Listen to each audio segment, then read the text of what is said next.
Bom dia, pessoal, tudo bem? Tudo tranquilo, tudo na paz? Diretamente do Estúdio 1 do canal Educação, professor César Robério, professor de História, tá certo? Para mais uma aula. E hoje nós vamos trabalhar um tema muito interessante, que é sobre o estado de bem-estar social.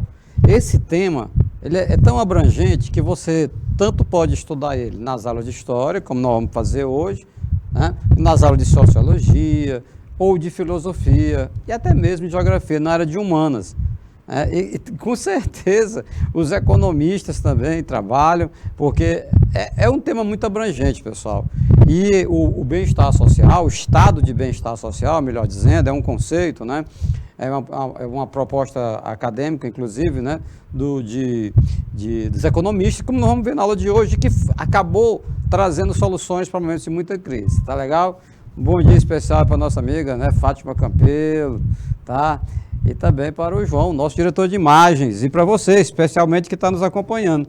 Bom, qual é o nosso objetivo, né? O objetivo do conhecimento da aula de hoje? Estudar a decadência, né, do estado de bem-estar social, mas é lógico, antes de falar sobre a decadência, nós vamos falar sobre o conceito de bem-estar social, tá? Bom dia, Alencar Arsênio, está conectado, né? O Caio Santos, Gabriela Novaes. Então vamos lá. A decadência do estado de bem-estar social, a consolidação do neoliberalismo e mudança do mercado de trabalho desde o século XX. Então você observa que nós vamos trabalhar com vários conceitos hoje, nas nossas duas aulas, né? Conceitos, galera, é exatamente isso. Então são palavras que elas conseguem abranger um leque, né, de ideias, né, de pensamentos, de concepções sobre algo. E nas nossas disciplinas, na área de humanas, nós trabalhamos com muitos conceitos. Então fica ligado nesse lance de conceito, tá legal? Objetivo: analisar as razões determinantes para que o estado de bem-estar social tenha entrado em declínio, tá legal? Entender como se deram, melhor dizendo, as mudanças ocorridas no mercado de trabalho a partir do século XX. E nós vamos concluir com questões, né, para poder sedimentar, consolidar o nosso conhecimento. Vamos começar com esse cara, com John Locke, né? Ele que nasceu no século XVII, né, em 1632, e faleceu em 1704, no comecinho do século XVIII. Ele é um precursor, né? Vamos lá. Com o iluminismo, pessoal, veja bem, nós vamos fazer aqui toda uma retrospectiva para que você entenda bem esse lance de estado, né, de bem-estar social. Porque não foi assim não, né? No instalar de dedo que surgiu, do nada. Não é assim. Aliás, nada, né, em termos de história, é dessa forma, né? Tudo é um processo. Então, quando nós vamos abordar um tema, é preciso contextualizar. Tá legal? Ao longo dos séculos. É o que vamos fazer agora. Veja bem, com o iluminismo, século XVII, XVIII, ou seja, 1700, 1800, surgiu a ideologia liberal. O que diz a ideologia liberal? É um conceito, como eu falei há pouco, é mais um conceito, né? A partir do iluminismo, foram desenvolvidas outras teorias, tanto no campo da política como no campo da economia, favoráveis a quê? À liberdade dos indivíduos. E o que defendia? Defendia que se limitasse o poder da interferência dos estados na vida e nas escolhas do cidadão. Deixa eu comentar isso aqui. É o seguinte, o iluminismo, quando surge, ele surge contra o poder absoluto dos reis. É o absolutismo monárquico, que é um assunto para outras aulas. Eu estou só fazendo aqui uma rápida retrospectiva, né? Lembra do rei Luís XVI, na França absolutista? Como é que ele dizia? L'état c'est moi, ou seja, em francês, o Estado sou eu. E pronto, meu irmão, acabou. Então, era o cara que elaborava as leis, era o rei. Era o cara que julgava e condenava as pessoas, era o rei, né? Ele assumia a propriedade das pessoas quando bem ele achasse conveniente. Então, muitos poderes numa criatura só. Então, havia essa forte interferência do Estado, né, desse poder estatal na vida das pessoas. Então, é contra esse abuso do poder, né, desses poderes sem limites, que os iluministas eles vão surgir por volta do século XVII, século XVIII, exatamente defendendo o quê? O que está na sua tela, defendendo que se limitasse o poder da interferência dos estados na vida e nas escolhas dos cidadãos, né? Então, o liberalismo, ele se manifesta tanto no aspecto político, quanto também no aspecto econômico, né? No aspecto econômico, é que os liberais vão dizer: laissez-faire, laissez-passer, deixar e fazer, deixar e passar. Então, para que não houvesse essa intervenção do Estado, nem nas atividades econômicas, determinando preço, determinando todas as condições de se comercializar, né, num determinado país e tal. Enfim, quem é que larga na frente? O John Locke. O John Locke é considerado, galera, o pai do liberalismo. Para ele, cabia somente aos governos garantir 3 direitos básicos aos homens. Quais são, professor César? Vamos lá. Vida, direito à vida, direito à liberdade e o direito à propriedade. Acabou. Entendido? Então, além, né, desses 3 direitos, então já não seria mais uma atribuição, né, do Estado. Tá legal? E veja bem, que esse lance bem aí de propriedade que você está vendo na sua tela, era muito caro esse direito da propriedade, caro literalmente, né, para uma classe social que estava surgindo, né, que já tinha surgido, melhor dizendo, na Baixa Idade Média, que na Idade Moderna essa classe se consolidou. Vocês lembram? A burguesia. Então, assim, a burguesia, ela que tinha conseguido conquistar, acumular bens através do comércio, ao contrário da nobreza, né, que a nobreza tinha terras, tinha os seus castelos, né, mas não, muita boa parte era herdado, né, dos seus ancestrais, era através dos seus privilégios, não pagava impostos que a burguesia pagava, tá entendendo como é que era o lance? Então, por isso que, e aliás, em relação à propriedade, o rei, quando se engraçava, vamos dizer assim, de uma propriedade, de um castelo, de alguém, de um bem de alguém, ele simplesmente ia lá e passava para ele, né? Ele se apossava disso, ele desapropriava isso. A burguesia vai dizer: opa, seu rei, nós respeitamos o senhor nosso rei, tá, etc. e tal, mas não pode ser assim. É preciso que o senhor respeite o nosso direito à propriedade. Como também é preciso que o senhor respeite, né, o direito à vida, à liberdade, seriam direitos naturais, que todos já nasciam com esses direitos, e não somente uns. Entendido? Porque é esse lance aí que o iluminismo vai bater de frente, essa questão dos privilégios. Porque a galera que defendia os privilégios dizia: olha, é o seguinte, essa liberdade bem aqui, essa propriedade aqui é para nós, para a nobreza, para vocês não. Aí o que é que os iluministas disseram, né, os liberais disseram, do liberalismo.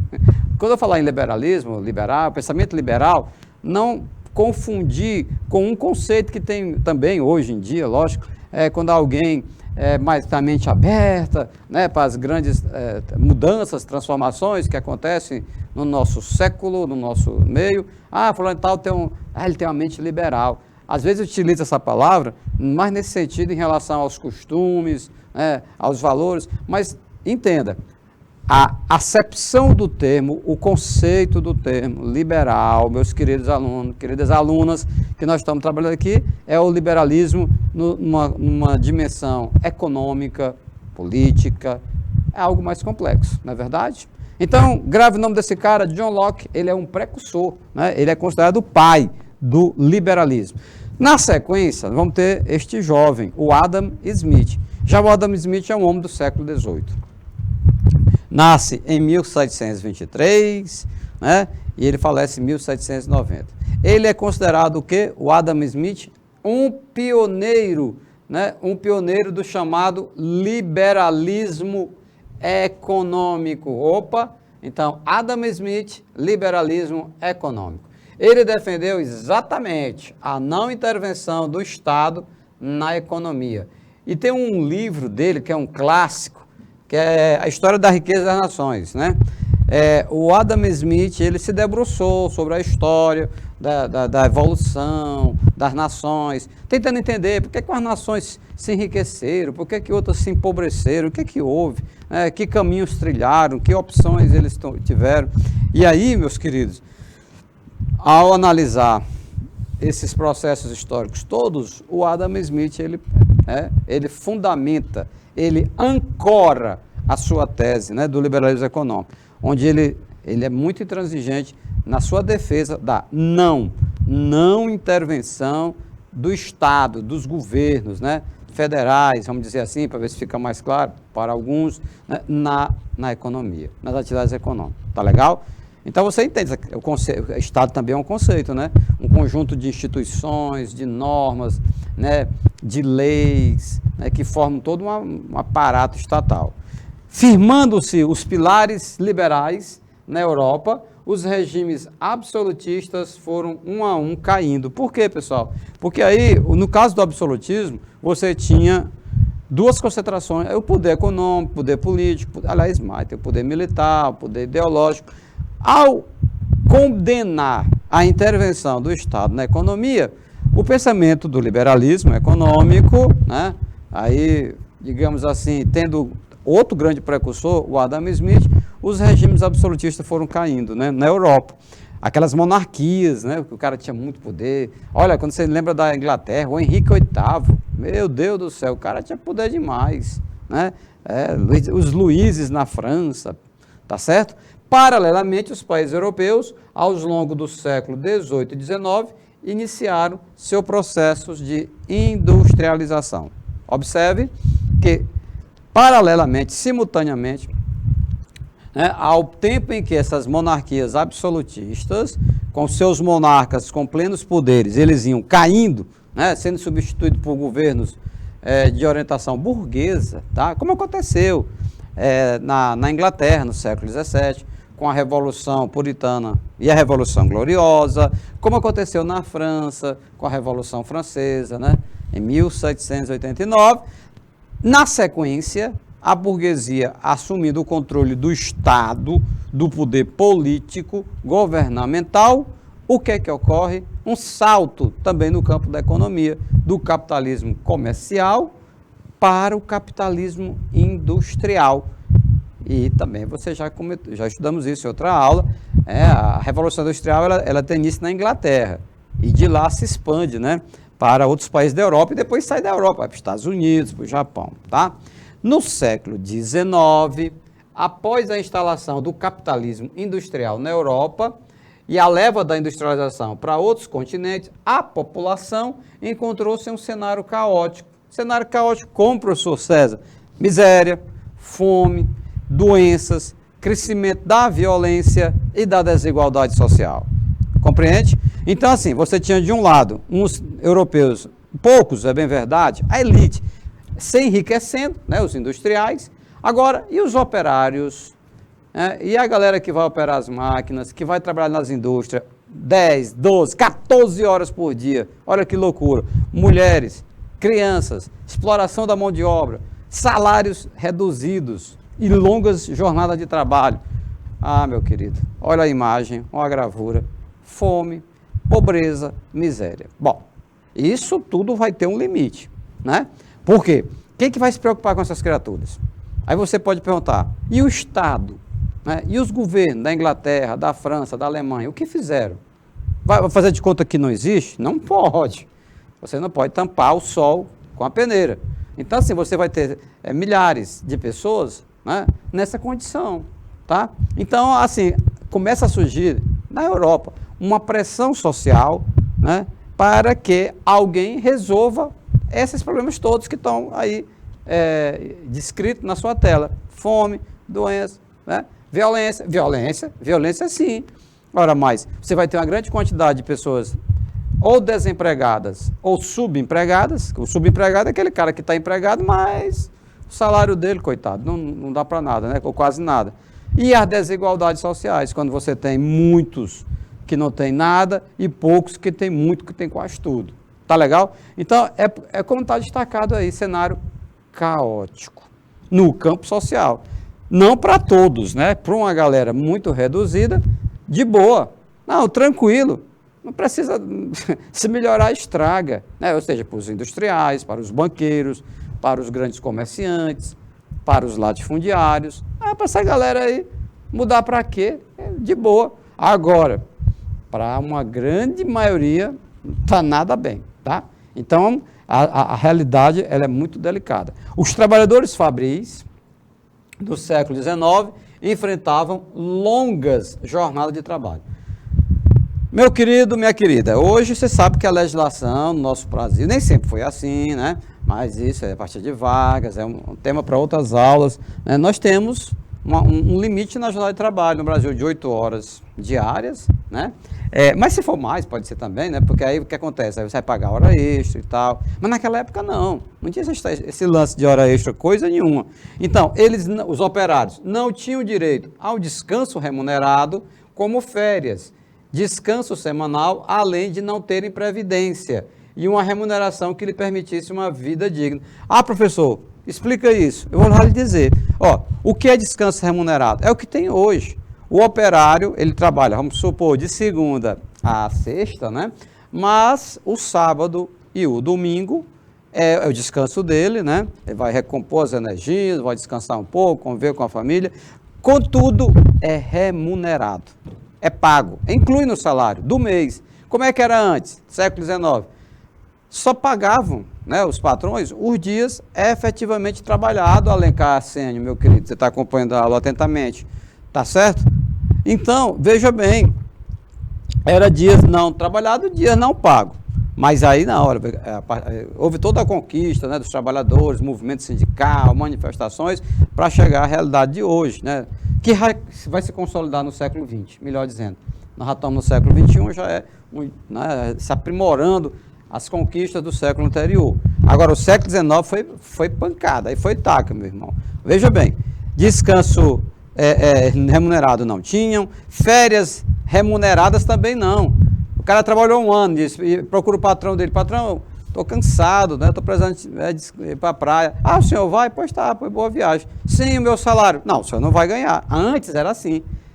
A criatura, o operário, tirava férias, mas ele não recebia, né? Mas ele não recebia salário naqueles 30 dias que ele não estava trabalhando, tá bom? Além de não ter previdência, como está também colocado no segundo parágrafo na sua tela. Como é que é, professor, previdência? Ora, está idoso, né? Vai se aposentar, está cansado de trabalhar, mas o salário não tinha a aposentadoria, entendeu? Então, assim, é uma série de direitos trabalhistas que hoje você sabe que existe e pode ser que você pense que sempre foi assim. Não. Nem sempre foi assim. A realidade era muito cruel, era muito adversa, né, para os operários. E essa fotografia, pessoal, vocês estão vendo? Observe, né, são operários nas máquinas, sem capacete, sem luva, sem proteção nenhuma. Imagine a quantidade, né, de acidentes que aconteciam numa indústria dessa, tá? Então, os trabalhadores viviam na miséria, passavam fome e a situação ficava ainda mais grave, lógico, entre aqueles desempregados. Entendido? Então, assim, a Europa, pessoal, no século XIX, estava uma verdadeira panela de pressão, prestes a explodir a tampa a qualquer momento. Vocês estão percebendo? Essa situação você administra durante algum tempo, né, eu digo os governos, né, até com repressão, com a polícia e tal, mas vai chegar um momento, né, que eles não vão ter como prender todos esses operários que vão se manifestar, que vão fazer greve, né, que vão exigir melhorias, vão reduzir jornada de trabalho, porque estava muito extensa, vão reivindicar um aumento salarial, porque está um valor muito pequeno, você está entendendo? E direitos, né, direitos trabalhistas. Então, assim, a situação social muito agravada. Ao longo dos séculos, as escolas de pensamento econômico retiraram a participação do Estado da organização da economia, concedendo grande espaço e influência aos que se designou como liberalismo. Olha só, vamos comentar o primeiro parágrafo, depois passamos para o próximo. Veja bem. Está lembrado do John Locke? Nós vimos há pouco. Está lembrado do Adam Smith, né? Nossos amiguinhos. O que é que eles defendiam? A não intervenção do Estado na economia. Mas também a não intervenção do Estado nesses dilemas sociais. Você está entendendo? O mesmo Estado, o mesmo governo que arrecadava impostos, né, mas parte desses impostos pagos por todos da sociedade, e é lógico, né, você não é ingênuo, né, você sabe que uma realidade cruel é que na maioria dos países do mundo, essa realidade mudou, mas enfim, nessa época, alguns que deveriam pagar mais impostos não pagavam, os que acabavam pagando além das suas condições, tá bom? Então veja que para essa galera, vocês estão vendo aí, esses bacanas, né, aí reunidos, né, século XIX, eles entendem o seguinte: olha, quer saber? O Estado não tem que se envolver nem com atividades econômicas, não tem que se meter, e também essa questão de desemprego, essa questão de fome, essa questão de miséria, não, isso aí era visto como algo quase que natural, né? E aí, meus queridos, esse tipo de orientação ideológica que previa maior liberdade para o mercado, sem a regulamentação do Estado, vigorou no século XIX, mas entrou em profunda crise no início do século XX. Como assim, professor? Eu explico.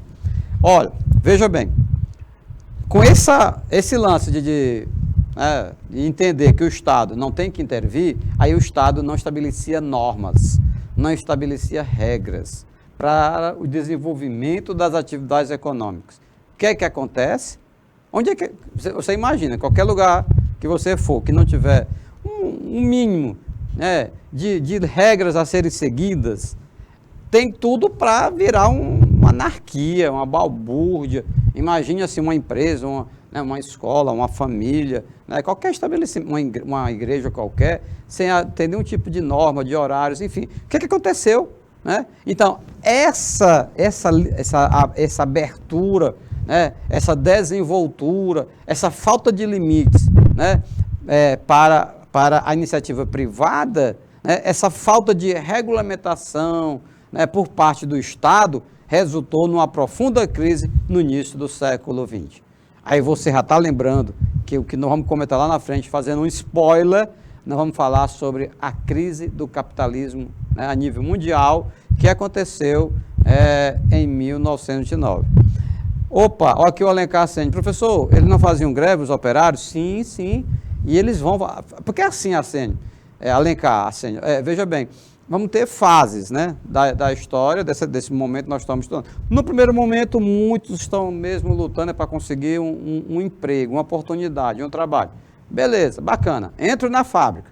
Quando eles começam a ver jornada de trabalho, 12, 14 horas por dia, salário insignificante, não dava para comprar comida, não dava para comprar roupa, remédio, e aí eles começam a se organizar. Aliás, antes de começar, teve um movimento ludista, né, que, assim, no desespero, eles partiram para a destruição das máquinas, né, atribuindo a elas o fato de eles estarem desempregados, e, lógico, isso não teve muito resultado, mas quando eles começam a se organizar em sindicatos, em associações, em cooperativas, eles vão pressionar e as coisas vão andar mais rápido. Na Alemanha começa essa história do bem-estar social, sabia? Com esse senhor, Otto von Bismarck. Ele é um homem do século XIX. Nasceu em 1815, né, e faleceu em 1898. Vocês estão lembrados? Os anteriores, né? O Adam Smith, o John Locke, séculos anteriores, século XVII, século XVIII, esse aqui é do XIX. Em meio à crescente, olha aí, Alencar Assênio, aquilo que o senhor comentou há pouco, e os sindicatos, como você está colocando aqui no bate-papo, né? Olha, em meio à crescente onda de reivindicação de direitos e formação de sindicatos, vivida da passagem do século XIX para o século XX, porque você sabe, como disse o grande físico Isaac Newton, uma daquelas suas leis, toda ação gera uma reação no sentido contrário, né, com a mesma força, intensidade, para estar aí. A burguesia industrial agiu de uma forma e os operários reagiram, né? Então, é nesse contexto que vão surgir teorias que defendiam que o Estado deveria prover um bem-estar mínimo para a população em geral. Tá vendo? Então, assim, aí vai surgir uma galera que vai dizer, olha, se os empresários, se os industriais não estão muito preocupados com as condições de vida dessas pessoas, né, que são cidadãos ingleses, alemães, italianos, né, franceses, como nós outros somos, então que o Estado faça algo, um bem-estar mínimo. Não é garantir grandes luxos, não, um mínimo, uma vida digna. A primeira grande teoria a defender essa prática foi promovida pelo estadista alemão Otto von Bismarck, na Alemanha, em 1880. Então, foi esse estadista, né, o Otto von Bismarck, na Alemanha, final do século XIX, que ele foi o primeiro, tá? Que disse o seguinte, olha, o Estado tem que fazer algo. Nós não podemos tampar o sol com a peneira, não podemos nos desobrigar dessas responsabilidades, algo tem que ser feito, né? E são cidadãos, né? É preciso encarar essa realidade. É preciso entender que temos problemas e que precisamos procurar soluções. Tá legal? Então, é nesse contexto que vai surgir, né, as primeiras propostas, como foi a do Otto von Bismarck. Esse Bismarck, ele conseguiu, né, se destacou na época, a ilustração dele, cumprimentando outros líderes, ele foi responsável por unificar os reinos germânico e prussiano na grande nação alemã. Então, assim, a Alemanha, meus queridos, não existia, enquanto país tal qual nós conhecemos hoje, né, assim também como não existia a Itália, né? Então, a unificação da Alemanha, assim como a unificação da Itália, só acontece a partir, né, do final do século XIX. No caso da Alemanha, mérito dele, né, do Bismarck, que vai propor uma política alternativa que não cederia nem ao liberalismo econômico e nem ao socialismo. Você está entendendo? Então, naquele crescimento das ideias socialistas, viu, Alencar Assênio, movimento sindical na rua, né? Na cidade da Alemanha, sobretudo nas cidades industrializadas, né? Aí o que acontece? O Bismarck diz, pois está bem, pois nós temos que encontrar uma saída alternativa, né? Que não seguir, né, os preceitos do liberalismo econômico, que já deixou bem claro, né, que não tem esse compromisso, né, com encontrar soluções para as desigualdades sociais, para a miséria, para a pobreza, mas também não vamos ceder a uma proposta socialista. Vocês estão entendendo? É nesse contexto que vai surgir, né, um conceito do bem-estar, do estado de bem-estar social. Porque o Bismarck, ele vai dizer assim, porque o que acontece? Tirando o Bismarck da história, já estava acontecendo um conflito muito forte. De um lado, a galera que defendia o liberalismo econômico. Do outro lado, a galera que defendia as ideias socialistas, né? O Bismarck, ele entra nesse debate dizendo, olha, nem uma coisa nem outra, né? Então, a política bismarckiana, vamos chamar assim, ele defendia o quê? Um controle estatal sobre a economia. Opa, peraí, professor. Então quer dizer que esse cara já está discordando do Adam Smith, do John Locke? Exatamente. Ele vai dizer, olha, em relação ao pensamento liberal, defendia o quê? A não intervenção do Estado na economia. E aí o nosso amigo Otto von Bismarck, ele vai dizer o seguinte, olha, o Estado tem que entrar na economia, tem que ter alguma ingerência, tem que ter alguma gestão, né, dos recursos recebidos dos impostos, responsável por distribuir o recurso em benfeitorias para a população. Não arrecadamos impostos? Imagine o Bismarck argumentando, né? Não são pagos por todos os alemães? São. Então, lógico que os alemães mais ricos, os alemães industriais, né, têm poder econômico, é lógico que vão pagar mais impostos. Então, o Estado pega esses impostos e encontra meios, formas de diminuir a fome, a pobreza, a miséria daqueles alemães, né, que não têm uma situação econômica tranquila, tá certo? Então o Bismarck, ele vai caminhar por esta direção.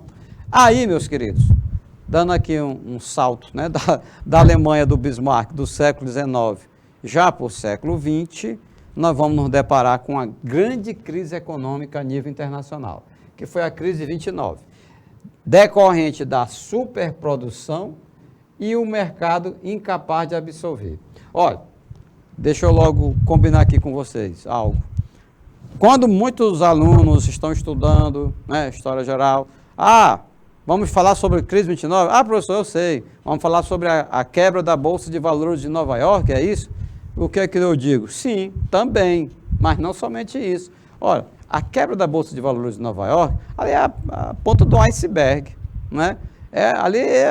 Já foi quando explodiu tudo. Mas assim, antes da quebra da Bolsa de Valores de Nova York, nós temos uma crise econômica numa escala planetária. E tem a ver com o que está colocado resumidamente na sua tela. Houve o quê? Nesse período de entreguerras, entre o final da Primeira Guerra, que terminou em 18, e o final da Segunda Guerra, que começou em 1939, nós tivemos o quê? As nações europeias estavam com as suas indústrias destruídas, abaladas pelos bombardeios da Primeira Guerra. Então, nesse vácuo, cresceu as indústrias norte-americanas, Estados Unidos. O que acontece? Mas aí começaram a produzir muito, porque também estava vendendo muito. Mas, a partir do momento que as indústrias europeias começaram a se recuperar, aí não bateu mais. É o que está na sua tela, né? De um lado, superprodução, mas do outro lado, o mercado não estava absorvendo. Porque você acha que um cara vai deixar de comprar um produto lá na Inglaterra, mais barato, para comprar um dos Estados Unidos que era mais caro? Não vai. Entendido? Então, pessoal, até então estava em pauta a retirada, em pauta que estava em debate, né? A retirada do Estado da regulamentação econômica. Está lembrado? Então, se bem que o Bismarck, no país dele, né, ele chegou a defender essa tese, mas também na própria Alemanha não vai acontecer, porque nós vamos ter o que na Alemanha, em 29? Os efeitos da crise, né, da crise econômica. Os defensores do liberalismo, eles acreditavam, né, que a intervenção do Estado na economia e os investimentos em políticas sociais eram gastos maléficos para a economia. Como é que é isso, professor? Mas é lógico, né? A galera que defendia o liberalismo, né, eles vão dizer o seguinte: olha, políticas sociais, política de compensação, transferência de renda, né, para as pessoas mais pobres, não. Esse gasto é um gasto desnecessário. Era preciso o Estado, era mais importante se investisse em outras áreas.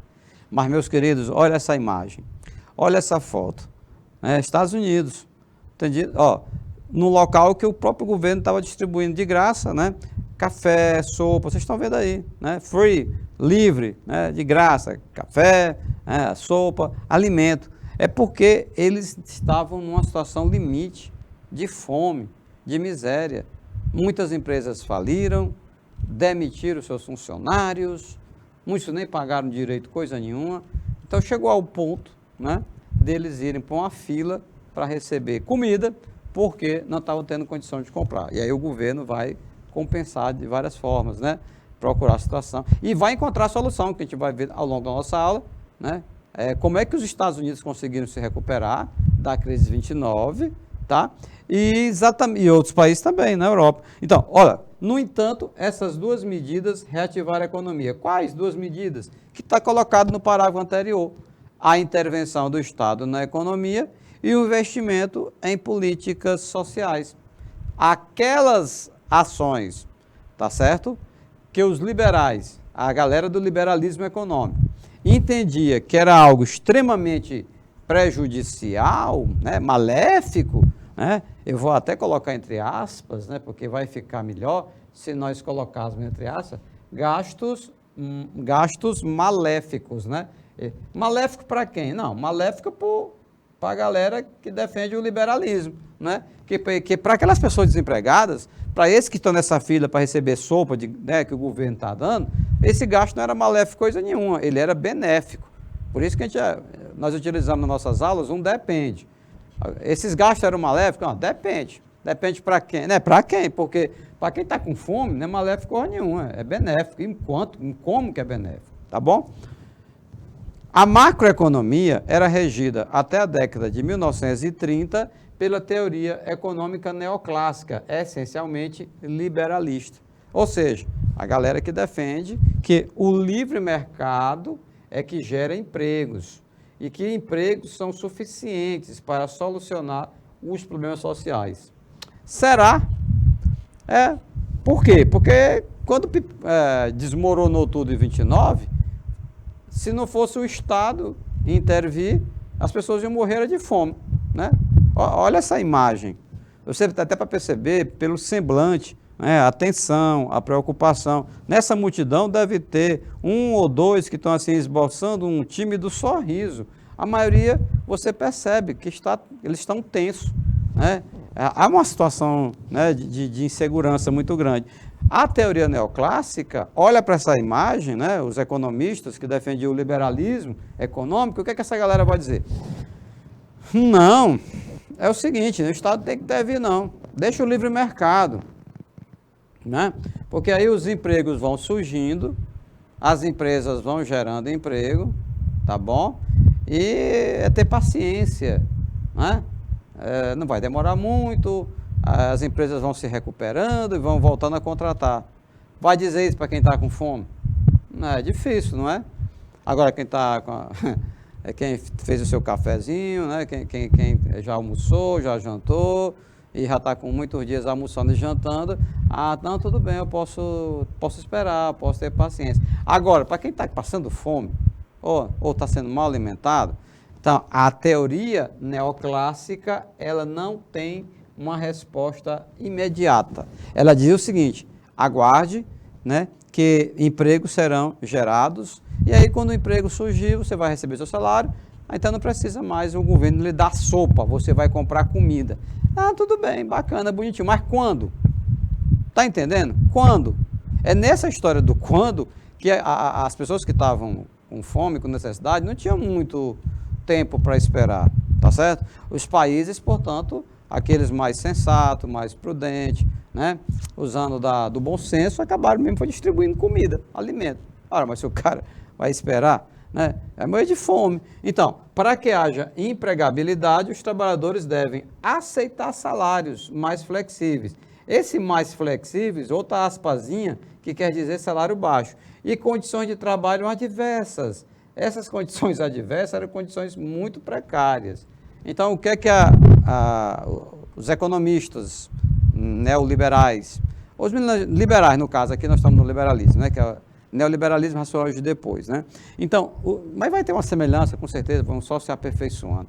Então, para a teoria econômica neoclássica, essencialmente liberalista, defendia o liberalismo econômico, o que é que essa galera defendia? Olha, tá difícil a situação, né? Vocês estão vendo aí? Então, para que você não fique desempregado, aceite, né, um salário reduzido, ou seja, seja flexível. Esse flexível era aguentar trabalhar muito ganhando pouco. E também aceite, meu irmão, condições de trabalho adversas, precárias. Provavelmente você vai ter que trabalhar 12, 14 horas por dia, é muito tempo, a gente reconhece, mas o momento está exigindo, né? A realidade é esta. Ou seja, a argumentação utilizada pelos, digamos, economistas liberais era nesse sentido, para que o operário aceitasse, né? Para que ele, inclusive, pessoal, estou falando aqui, estou me lembrando que é curioso isso, 100 anos depois, né? No momento que nós estamos vivendo,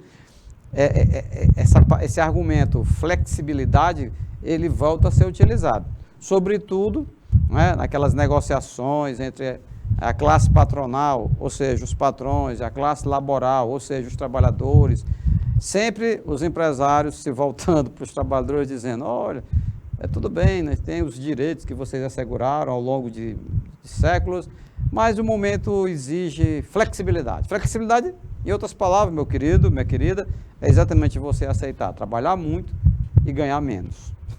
É isso, tá bom?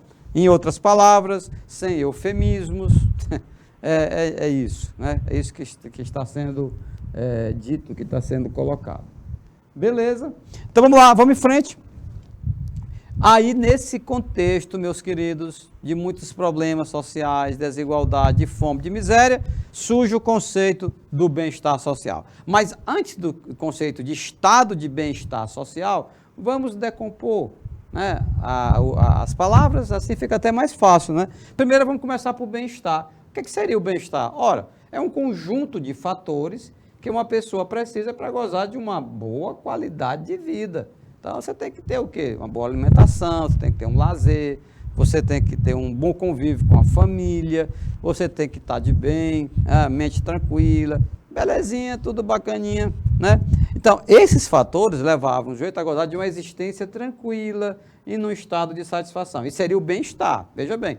Nem estou falando de estado e nem de social. É o bem-estar que nós imaginamos para você, para mim, para todos, né?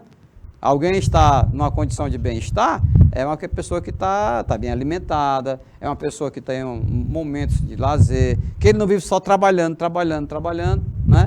Ó, porque um cara que trabalha 14 horas por dia, mas qual é o bem-estar que ele tem? Ele já chega em casa arrebentado, cansado. Ele cai numa cama e vai dormir para acordar no outro dia e começar tudo de novo.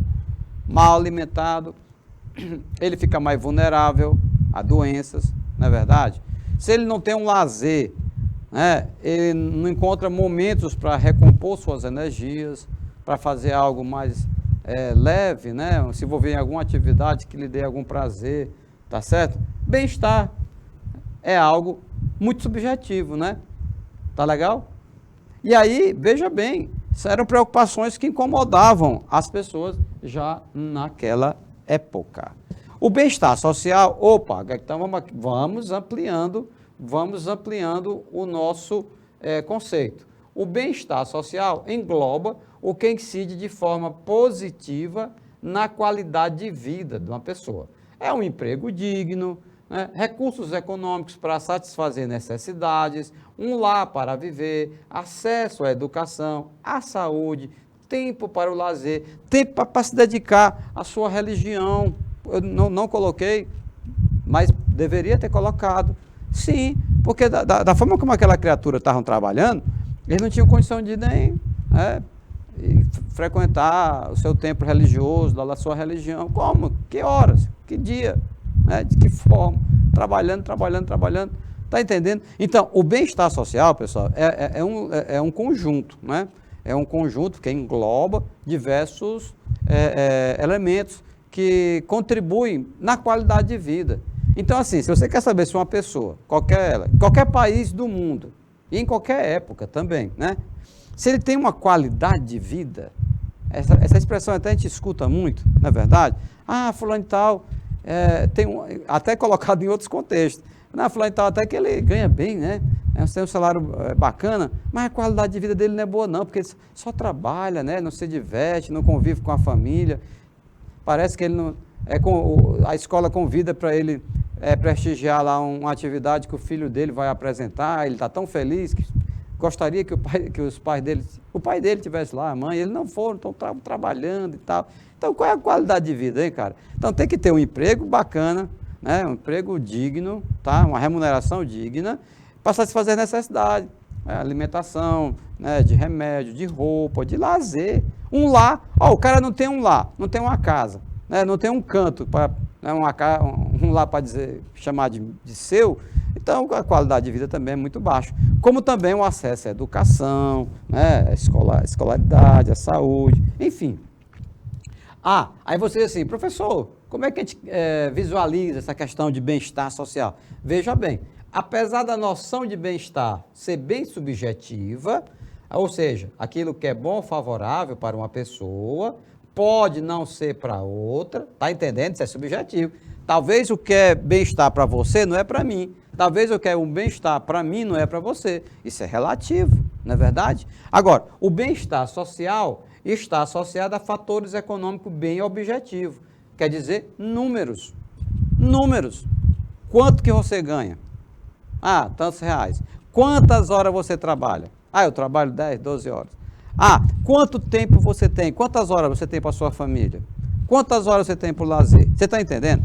Se por um lado, a noção de bem-estar, ela é assim, digamos assim, mensurada, explicitada de forma subjetiva, algo que é bom, favorável, o que é bom e favorável você não mede. É que nem alguém dizer que está sentindo dor, né? Você não tem como medir se um está sentindo mais dor do que o outro, é subjetivo. Tem uns que tem um limiar de dor, né, mais alto, às vezes ele sofre muito, mas não se abala muito. A saudade, como é que isso é subjetivo? Você não mede. Agora a febre você mede. Não, tá aqui, tá 38 graus centígrados. Aí é objetivo. É desse sentido, viu, galera? Que está colocado na sua tela, né? Olha aqui o Alencar Sênior, um trabalho insalubre. Um trabalho insalubre, Alencar. Aí já compromete o quê? A qualidade de vida daquele operário, daquela operária. Entendido? Então, assim, pessoal, apesar de bem-estar ser algo naturalmente subjetivo, contudo, ele está associado, ele está articulado a fatores econômicos objetivos.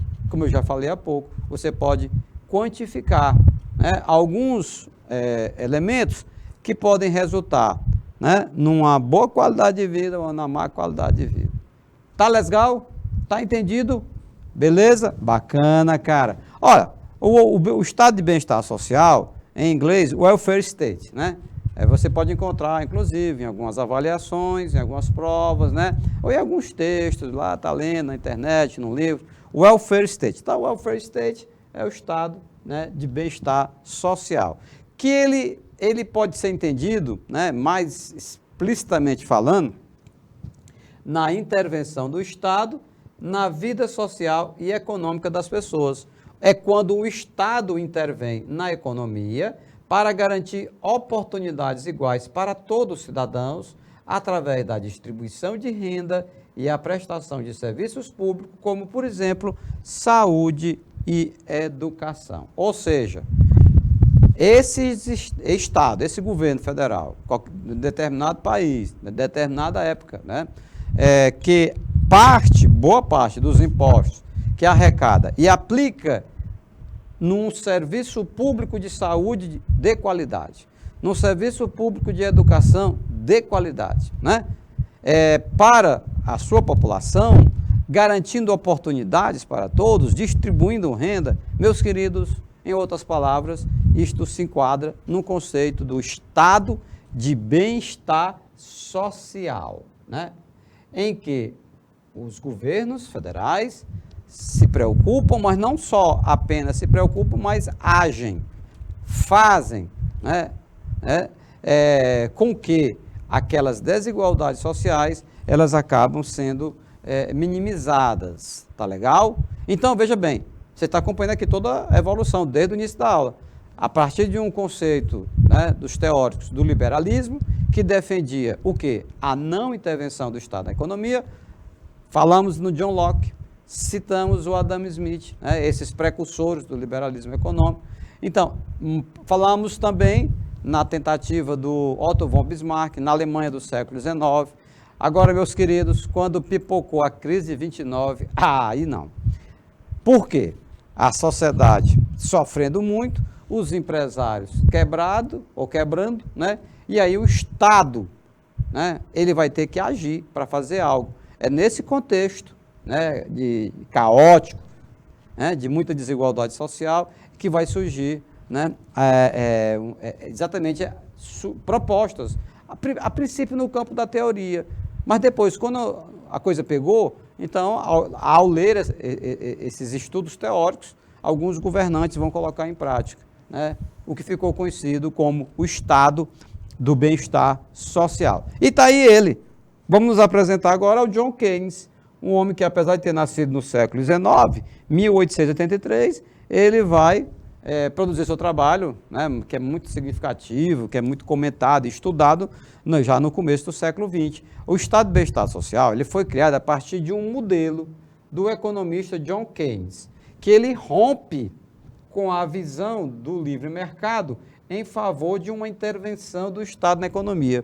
Então começou com esse cara, o John Keynes, um economista, ele assim, olha, em determinadas situações, se o Estado não agir, não intervir, as pessoas vão morrer de fome, né? Ou seja, estou falando aqui de forma bem sintética, né? Porque o que ele vai defender, o John Keynes? A estatização de empresas em setores estratégicos, como, por exemplo, a saúde, a educação, entendeu? A segurança. Então, a criação de serviços públicos gratuitos e de qualidade. Primeiro, que tem que ser gratuito, o cara não tem que pagar. Mas não é porque não pague que seja ruim, não, que não tenha qualidade. Então, o John Keynes, né, na teoria dele, é ele quem vai exatamente ser colocado em prática, que eu falei há pouco, tá? Nesse sentido. Esses serviços, quando eu falo de serviços públicos, saltam aos olhos a educação e a saúde. Porque as pessoas precisam estudar e, quando adoecerem, precisam ser atendidas, né, pelo serviço médico. Uma cirurgia, uma consulta, exame, entendido? São duas áreas que pegam muito em qualquer país do mundo, né? E, sobretudo, no momento de crise, como foi aquele logo após 1929. Aí o John Keynes disse, olha, a saída é por aqui. É o próprio Estado ampliar, né, a sua ação e intervir, de forma muito clara, né, e rápida, entendido? E de forma vigorosa. Mas o John Keynes dizia, mas espera aí, não é uma escola de qualquer jeito, não é um posto de saúde de qualquer jeito, um hospital de qualquer jeito, não. Público e de qualidade. E o John Keynes vai fazer essa defesa dos direitos dos cidadãos. Direito à saúde, direito à educação, à previdência, sim. O cara, quando se aposentar, entendeu? Vai ter no final da vida dele dificuldades. Isso não é justo, isso não é legal. E aí o John Keynes vai dizer o seguinte, ó, se o Estado deve entender isso como um dever, como uma obrigação, isso não é favor nenhum, né? Ele está fazendo com recurso público, né, com o dinheiro dos governantes, dos impostos. Por outro lado, o que é que o John Keynes vai colocar? Para a sociedade, ele entende como um direito, ou seja, um dever do Estado, uma obrigação dos Estados, dos governos e um direito do cidadão. Então, pessoal, essa fórmula ela vai começar a ser debatida, discutida, sobretudo em momento de crise, né? Então, o Estado necessita intervir na economia regulamentando-a para impedir monopólios, para gerar emprego e renda e construir infraestrutura. Vamos comentar o primeiro parágrafo? Veja bem, a galera do liberalismo econômico defendia o contrário, né? Que o Estado não tinha nada a ver com intervir na economia, que estabelecer normas, regras. O que é que o John Keynes dizia? Não, peraí, alto lá. Se o Estado se omitir, se deixar aí solto, pode acontecer uma catástrofe, né? Pode acontecer um problema sério. E foi o que aconteceu em 29, pessoal. Não tinha normas rígidas. As empresas, algumas pessoas de má fé, negociavam ações na Bolsa de Valores de empresas fantasmas. Ou as empresas existiam, mas os balancetes, os relatórios contábeis eram todos falsificados. Eram, assim, pessoas de má índole que enganavam o povo. Chegava lá o cidadão, movido pela boa fé, pegava a graninha dele e comprava ações. E uma empresa, organizações Tabajara, vamos dizer assim. Aí, de repente, em 29, caiu tudo, né? As pessoas caíram na real, eles entenderam que aquilo tudo era uma falácia. Tá legal? Então, assim, gente, olha, intervir na economia para impedir monopólio, porque os monopólios são prejudiciais à sociedade. Um grupo se une, por exemplo, um cartel de empresa. Por exemplo, posto de gasolina. Aqui é claro, você vê no noticiário. Então, eles são poucos, eles se reúnem e combinam, olha, o preço é tal, acabou, quem quiser comprar aqui, compra, quem não quiser, não pode ser assim. Isso hoje é entendido como um crime contra o consumidor, tá legal? Então, se para o Keynes, o Estado tem que intervir na economia, tem que regulamentar, estabelecer regras claras que todos devem seguir para proteger o país, para proteger a economia nacional e, sobretudo, para proteger a sociedade, para gerar emprego, para gerar renda e construir infraestrutura, estradas, geração de energia, tá legal? Então, as jornadas de trabalho definem como 8 horas, que o ser humano pode suportar, o trabalho infantil proibido, criança tem que ficar na escola, os trabalhadores, na concepção do estado de bem-estar social, possuem direito a um seguro-desemprego e a previdência social. Seguro-desemprego como? O cara está trabalhando, ele foi demitido, ele vai receber um determinado valor, né, durante algum tempo, para ele comprar alimentos, para ele se mantendo até ele encontrar um outro emprego. É lógico, ele conseguindo encontrar outro emprego, então o seguro-desemprego ele cessa, né? Ele para de existir. E a previdência social, pessoal, também tão sofrida hoje, mas isso foi uma luta, uma conquista muito grande, né, de gerações anteriores. Portanto, o estado de bem-estar social é visto como uma forma de combate às desigualdades sociais, na medida que promove o acesso do serviço público a toda a população, e não somente a alguns, a uma elite, a uma minoria. Está entendendo? Então, daí, você agora está mais claro na sua mente, né, o conceito, né, de estado de bem-estar social, em que o Estado ele age de forma rápida, decisiva e também de forma qualitativa, né, prestando bom serviço. Pelo menos em tese, eu estou falando aqui em tese. É lógico que vários países vão adotar medidas que se assemelham ou que você observa que tem assim um direcionamento, né, para algo semelhante ao que nós estamos falando, de estado de bem-estar social. Alguns países avançaram mais, outros avançaram menos, tá? E outros não avançaram coisa nenhuma, para falar a verdade, né? Então, pessoal, o objetivo maior, combater desigualdades sociais, né? A garantir o acesso, né, ao serviço público. Repetindo, naquela perspectiva que eu falei há pouco, entendendo que seria o quê? Um dever do Estado, não é nenhum favor, e, por outro lado, um direito da sociedade, um direito, né, do cidadão, da cidadã. Ele não tem que pedir, né, ele tem esse direito a uma escola de qualidade, né, a um atendimento médico de saúde de qualidade. Não basta dizer que está ofertando, mas tem que ofertar com a devida qualidade. Por que adianta você passar o ano todo indo para uma escola se você não está tendo aprendizagem, por exemplo? Por que adianta você ir no atendimento médico se você não tiver consulta, for muito rápido, né? Você tem dificuldade para ter acesso ao medicamento, a cirurgia que demora para ser marcada, enfim, eu estou só aqui ilustrando. Mas, meus queridos, nesta evolução, na sequência, primeiro o liberalismo, em síntese, que defendia a não intervenção do Estado na economia, as liberdades econômicas, entendeu? O livre mercado, que os empregos vão surgindo, tenha paciência, logo, logo vai chegar a sua vez, e a galera que defende o Estado de bem-estar social, muito naquela lógica do Bismarck, estão lembrados? Que nós comentamos anteriormente, que ao mesmo tempo que ele combatia o liberalismo econômico, mas também ele não se filiava, né, ele não assumia o socialismo, as ideias de Karl Marx e Frederico Engels. Beleza, bacana, de boa. Meus queridos, vamos fazer um breve intervalo, logo, logo nós vamos voltar para darmos sequência ao nosso estudo sobre o estado de bem-estar social. Tá legal? Estou esperando vocês.